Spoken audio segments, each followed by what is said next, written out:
Ma'am Yela. Galing ba siya?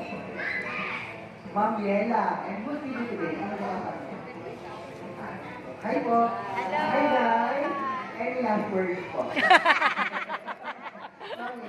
Any last words? Good luck. Okay. Ma'am Yela, next. Are you afraid of snakes? Hindi daw.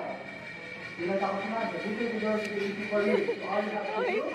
Nang-afraid na si AJ. Nang-afraid.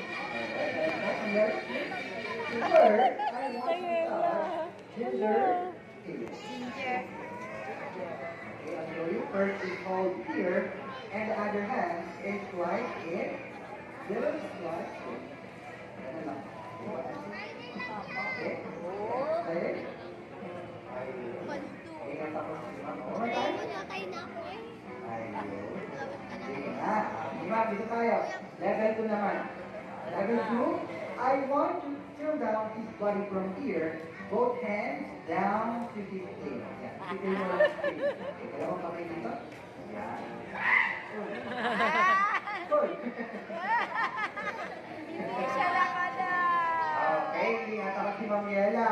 And last, I want you to touch ginger.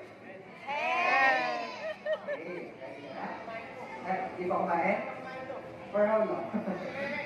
Very wet. And, direct lang? 3 years. Okay, good thanks to Ma'am Yela. Now, kabayan mo ng trainer yan. All you have to do is raise your hand and at the count of 3, touch ginger's head gently. Yan, ganyan lang ma. Okay, taas kamay. And everybody, let's count. 1, 2, 3. Ano yun? Nalaglag. Yung takip daw ng sinigang, nalaglag. Balik na tayo ng yelo. Alright. So, since you touch ginger, everybody is waiting for the answer. Is he slippery and slimy or smooth and dry? Yes, of course. With ginger at iuwi nyo na po siya. Yay! Yeah, just kidding. Okay, a round of our great volunteers and ginger, our burning python. Remember, you can see that, relax, and enjoy the rest.